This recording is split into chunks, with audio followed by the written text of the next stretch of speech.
Hello दोस्तों, मैं संतोष sir आप सभी लोगों का मॉडर्न हब में स्वागत करता हूं। हमें उम्मीद है आप लोग अच्छे होंगे और आप लोग को वीडियो भी पसंद आ रहा होगा। चलिए आज हम लोग स्टार्ट करते हैं एक छोटा सा टॉपिक ज्योग्राफी से, जलवायु और मौसम। चलिए देखते हैं जलवायु और मौसम क्या है।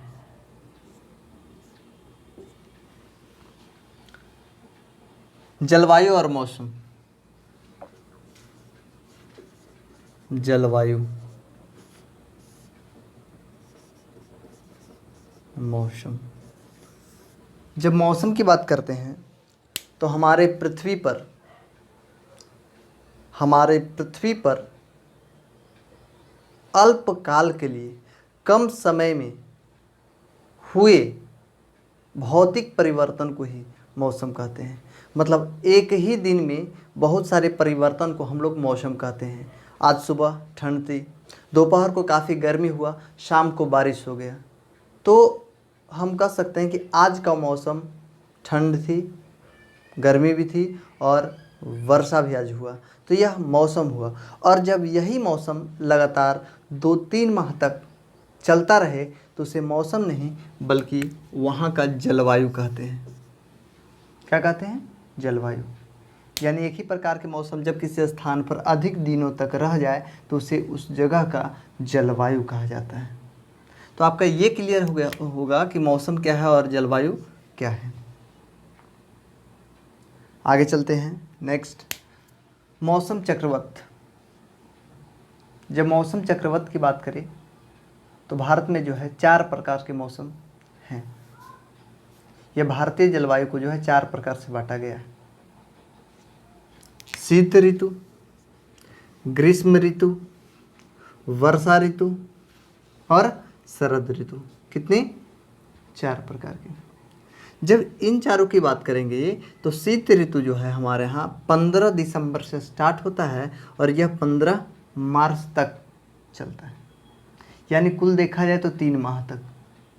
उसी प्रकार अगर ग्रीष्म ऋतु की बात करें तो 15 मार्च को यह समाप्त हुआ। हम यहाँ इसलिए नहीं लिखे ताकि आपको याद हो जाए आसानी से। 15 मार्च को जो है शीत ऋतु समाप्त हुआ और 16 मार्च से हमारे यहाँ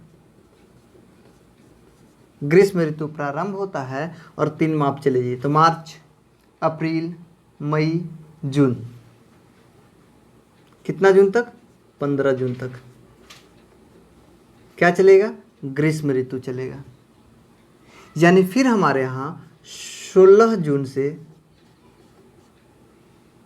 जून, जुलाई, अगस्त, सितंबर, यानी 15 सितंबर तक क्या चलेगा? वर्षा चलेगा। और इसके बाद जो है 16 सितंबर से लेकर के सितंबर, अक्टूबर, नवंबर, दिसंबर। तो दिसंबर कहाँ तक? 14 दिसंबर।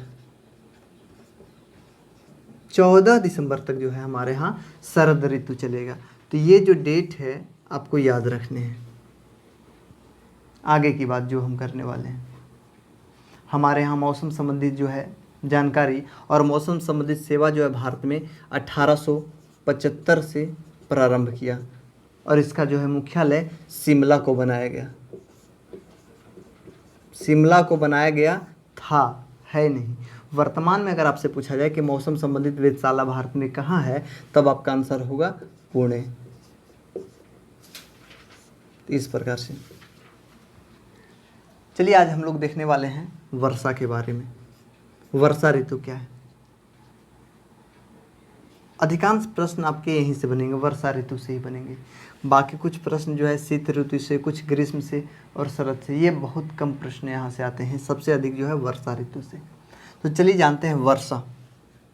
आपको पता होगा रेन साइकिल। वर्षा, वर्षा क्यों होता है और कैसे होता है, और भारत के उपलक्ष्य में देखेंगे या भारत के पक्ष में देखेंगे कि भारत में किस प्रकार से वर्षा होता है।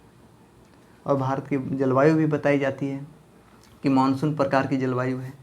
तो आखिर मानसून जलवायु भारत में क्यों है, तो वो सभी चीज़ को देखेंगे। वर्षा सिंपली है कि हमारे यहाँ नदी, समुद्र, तालाब, झरना, सभी प्रकार के जो है जल पृथ्वी पर स्थित है। तो सभी प्रकार के जो जल हैं, डायरेक्ट हम यहाँ जल लिखते हैं, जब पृथ्वी पर अधिक गर्मी पड़ता है तो यह जल जो है गर्म होकर के वाष्पीकृत हो जाता है। वाटर जो है वेपर में बदल जाता है, जिसको हम लोग वाष्पीकरण कहते हैं। और वाष्पीकरण होने के पश्चात जो है यह हमारे वायुमंडल के अंतिम छोर तक पहुंच जाता है। यानी हमारा वायुमंडल जो है कितना किलोमीटर, लगभग हमने आपको बताया था कि 16 किलोमीटर, आपको ध्यान रखना है। तो यह जो है लगभग उतनी ऊंचाई पे जा करके जो है ठंडा होता है, जिसको हम लोग कहते हैं संघनन, कंडेंसेशन। वाष्पीकृत जल जो है ठंडा होने के बाद यानी संघनन होने के बाद छोटे छोटे जो है जल के बूंदों का निर्माण करते हैं, और इस प्रकार से जो है विशालकाय जल जमा हो जाता है। पृथ्वी के भौतिक स्वरूप के कारण फिर यह संघनन किया हुआ जल टूटता है, और इसी टूटे हुए भाग को हम लोग वर्षा के नाम से जानते हैं। अब कहेंगे सर ये छोटे छोटे बूंद में क्यों बदल जाते हैं?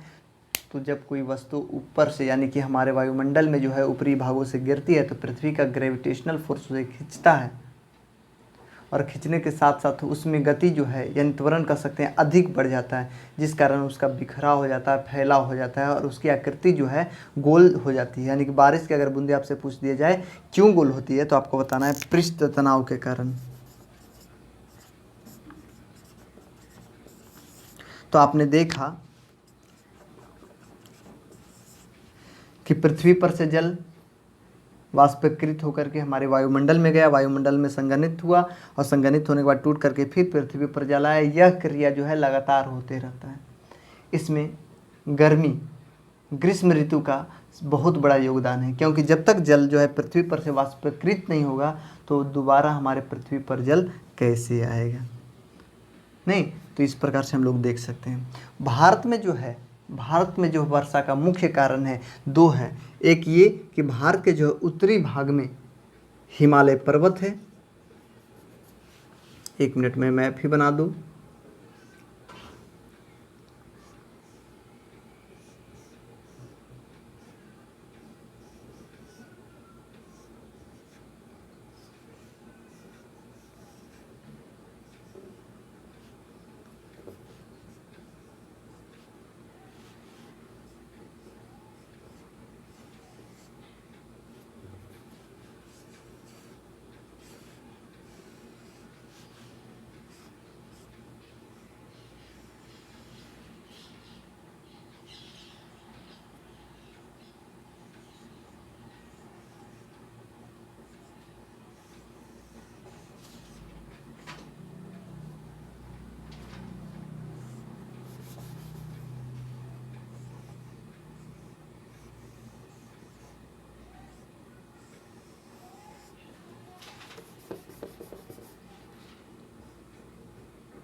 जी, बात कर दे भारत में वर्षा का, तो भारत में जो वर्षा है इसको होने का सबसे अधिक होने का मेन कारण है, मुख्य कारण है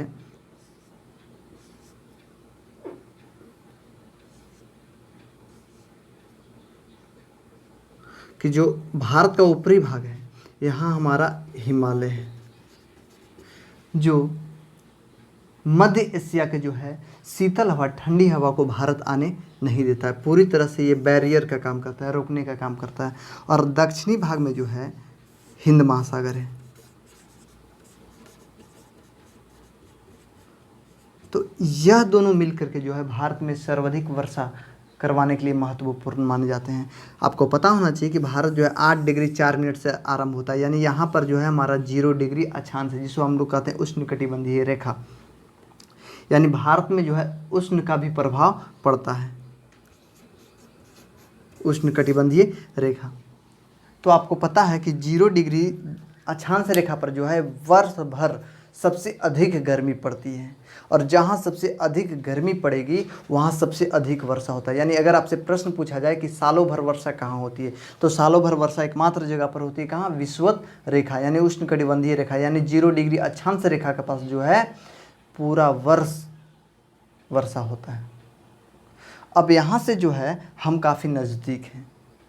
तो होता यूँ है कि यहाँ से हवाएं निकलती हैं, हिंद महासागर से जो है गर्म हवाएं और आर्द्र हवाएं निकलती है। निकलने के पश्चात जो है यह विषुवत रेखा को पार करती है। जैसे ही पार करती है विषुवत रेखा को ये हवाएं, तब आपको मैं बता दूं कि फेरल के नियम के अनुसार विषुवत रेखा को पार करने के बाद हवा अपनी दिशा बदल लेती है। किस नियम के अनुसार? फेरल के नियम के अनुसार। और दिशा बदल करके इस अनुसार से चली, गौर कीजिएगा। यानी यह जो भारत का है दक्षिणी हिस्सा है, और कौन? दक्षिण पश्चिम इसको हम लोग कह सकते हैं। तो भारत का दक्षिणी पश्चिमी हिस्सा से जो है वायु प्रवेश करती है, यानी अरब सागर होकर प्रवेश करती है, और बंगाल की खाड़ी होते हुए जो है यह आगे की ओर बढ़ती है। यानी भारत में जो है आर्द्रता कहाँ से आई? हिंद महासागर से, अरब सागर से और बंगाल की खाड़ी से। सबसे अधिक आर्द्रता अगर आपसे पूछा जाए तो अरब सागर से, क्योंकि भारत का जो पश्चिमी हिस्सा ये हिस्सा है ये अरब सागर है, और ये हिस्सा जो है बंगाल की खाड़ी है।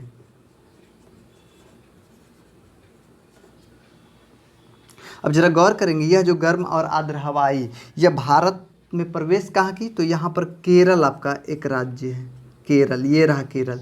केरल में एंट्री किया और केरल होते हुए तमिलनाडु होते हुए आगे बढ़ गया। अब बढ़ रहा है, बीच में रोकने वाला कोई नहीं, बढ़ रहा है, निकल रहा है वो आगे की ओर। तमिलनाडु में ऐसा कोई पर्वत नहीं है ऊंचा कि उसे रोके कि भाई रुको, क्योंकि रोकता तो वहाँ कुछ न कुछ बारिश होता। रोकने वाला कोई है नहीं, तो तमिलनाडु में जो है वर्षा ना के बराबर होती है। एक बात और मैं आपको बता दूं कि 5 जून को भारत में जो है मानसून प्रवेश कर जाती है, 5 जून को, और जून माह के जो है अंत तक आते आते पूरे भारत में वर्षा हो जाता है। यह हमारा किताब कह रहा है, हम नहीं कह रहे, NCERT कह रहा है। अभी वर्तमान में ग्लोबल वार्मिंग के कारण जो है यह समय बिल्कुल सत्य नहीं है, कह नहीं सकते, क्योंकि कभी भी वर्षा हो रहा है।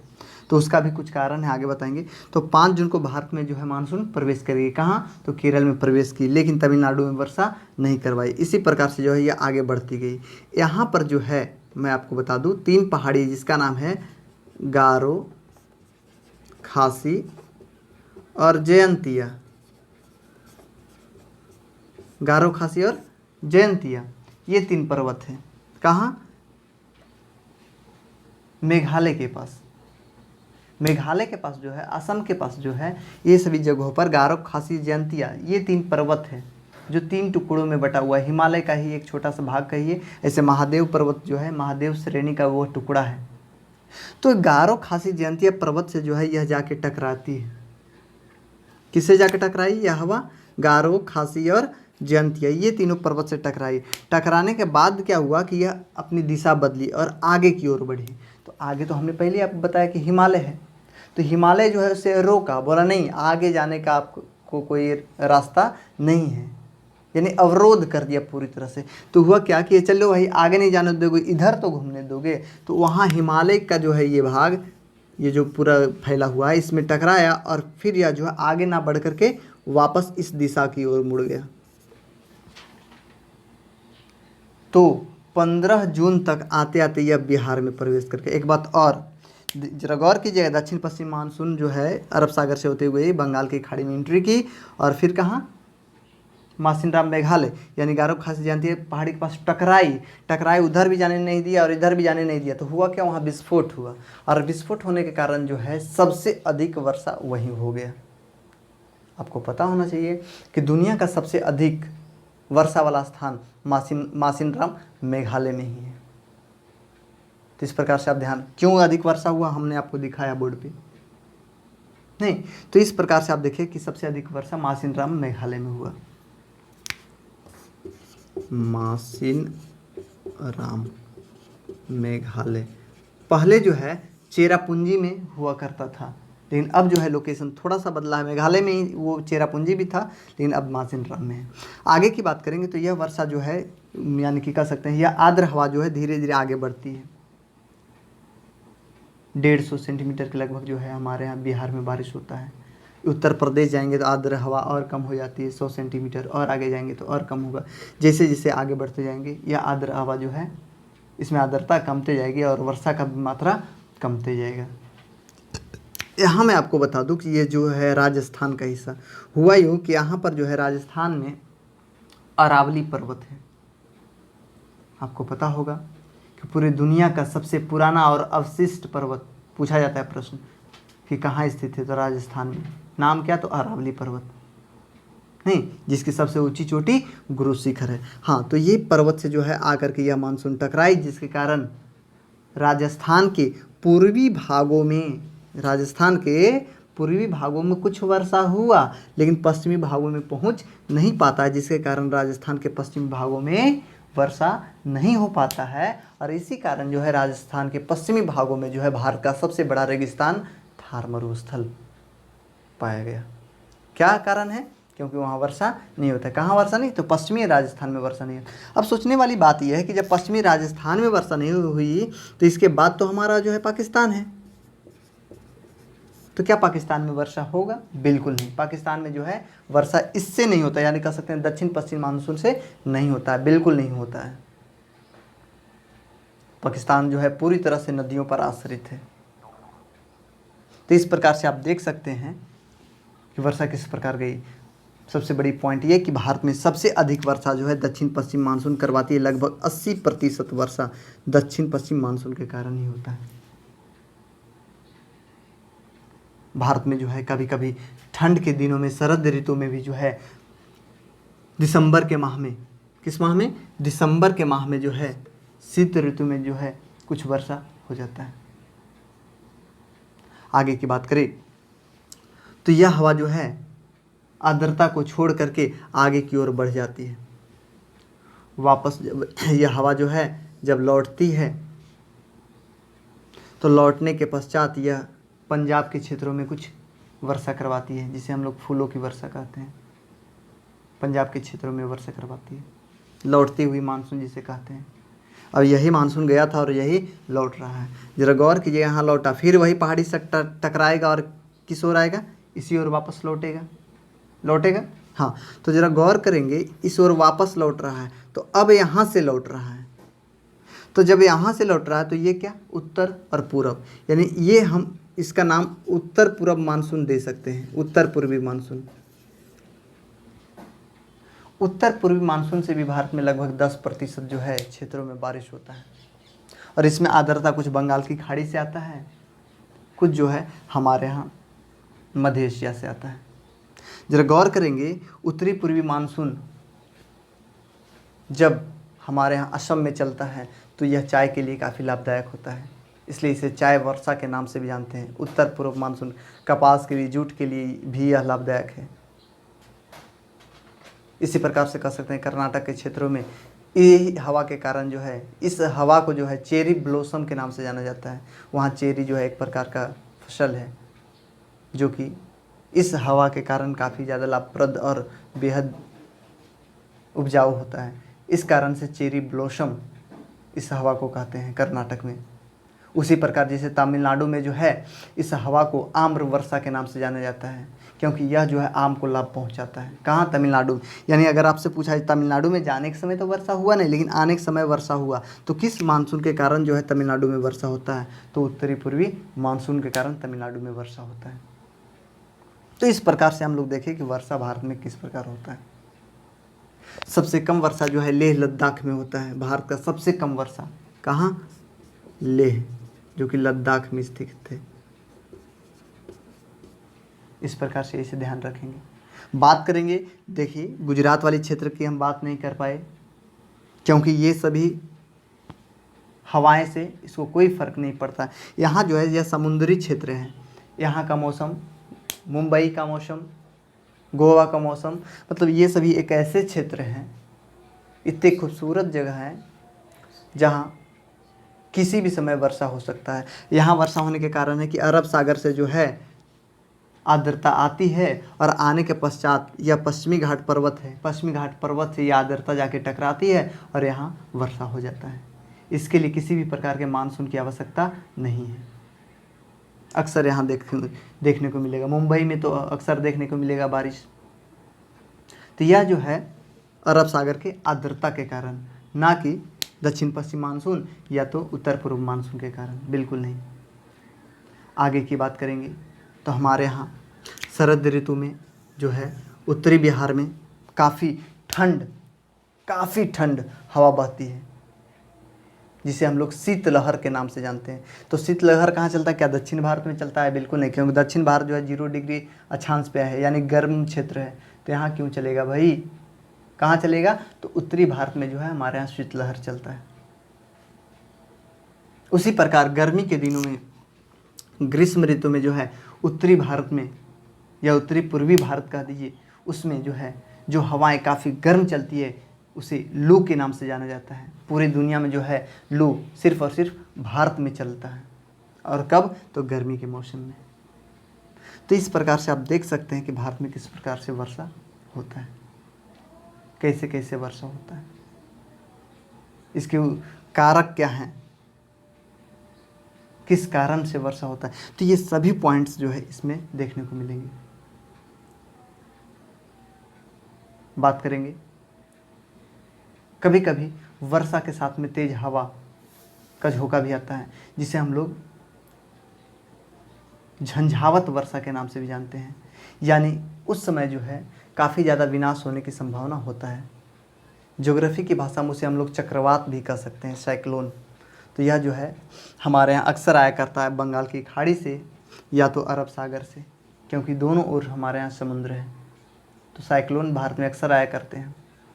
तमिलनाडु में, उड़ीसा में, गुजरात में अक्सर साइक्लोन देखने को मिलता है। तो वर्षा ऋतु भारत में सबसे अधिक प्रभाव छोड़ता है।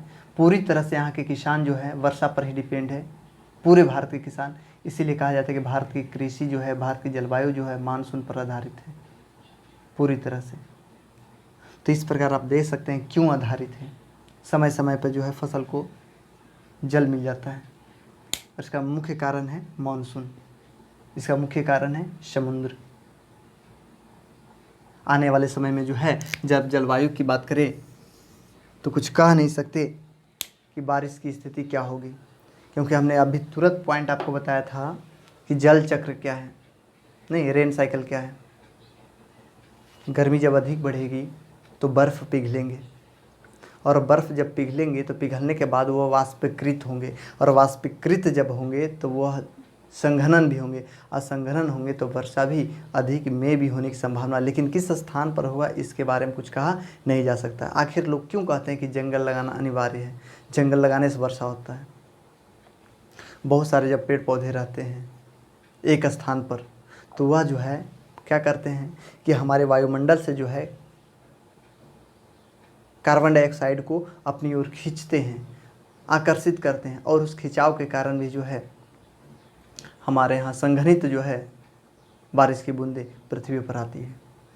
तो इस प्रकार से हम लोग देख सकते हैं कि आने वाले समय में जो है ग्लोबल वार्मिंग यानी गर्मी जितनी बढ़ेगी बारिश उतना अधिक होगा। बारिश जितना अधिक होगा हमारे यहाँ भूजल का स्तर जो है कुछ कह नहीं सकते कि बढ़ेगा, लेकिन समुद्र जल का जो स्तर है वो अधिक हो जाएगा, और बहुत सारे छोटे छोटे द्वीप जो है डूब जाएंगे।